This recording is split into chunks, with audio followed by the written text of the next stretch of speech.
தமிழ்நாட்டில் தங்களது கூட்டணி வெற்றி பெற்றால் கூட்டணி ஆட்சியா அதிமுக ஆட்சியா என்பதில் மாறுபட்ட கருத்துக்களை இரு கட்சிகளின் தலைவர்களும் தெரிவித்து வருவதால் அதிமுக பாஜக கூட்டணியில் சலசலப்பு ஏற்பட்டுள்ளது. அதிமுக தலைவர்கள் கூட்டணி ஆட்சியை மறுத்து வரும் நிலையில் பாஜக தலைவர்கள் கூட்டணி ஆட்சி குறித்து மழுப்பலாக பதிலளித்து வருகிறார்கள். நான் இந்த கூட்டணி ஆட்சியில பாஜக ஆட்சின்னு சொல்லிட்டு இருக்கிறேன் நான். ஆனால் இன்னைக்கு நம்முடைய கட்சியினுடைய தலைவர்கள் ஒரு முடிவு எடுத்திருக்கிறாங்க. முடிவுக்கு தொண்டனாக நாங்கள் கட்டுப்படுகின்றோம். அது எங்களுடைய தலைவர் நைனா அண்ணன் இருக்கிறாங்க, அவங்களாம் சொல்லுவாங்கன்னா இதுக்குள்ள நான் போக விரும்பலை. எனக்கு தனிப்பட்ட கருத்துக்கள் இருந்தாலும் என்னுடைய இதயத்துக்குள்ள இருக்கட்டும், வேற வரும்போது பேசுவாங்க.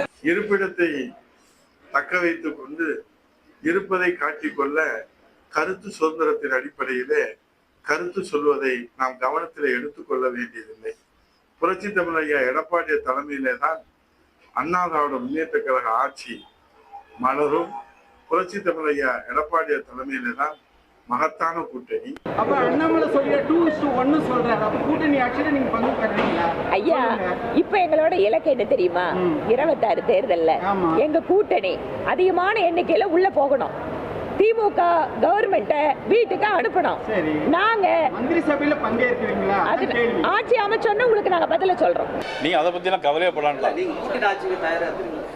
எங்களுக்கு நாங்க தேர்தலுக்கு தயாரா இருக்கிறோம். கூட்டணி எல்லாம் பேசி முடிப்போம். அது பிறகு உங்களுடைய கேள்விக்கு பதில் சொல்லுவோம்.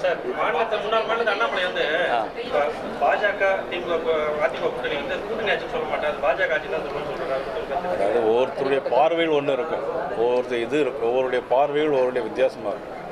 பாரதிய ஜனதா கட்சியை பொறுத்த மட்டும், எங்களை பொறுத்த மட்டும் நாங்கள் என்ன சொல்கிறோம் அப்படின்னாக்கி, எங்களுடைய மதிப்புக்குரிய அமித்ஷா அவர்கள் சொன்னதை போல் திருப்பி எல்லா பிரச்சனையும் கேட்டுட்ருக்காங்க.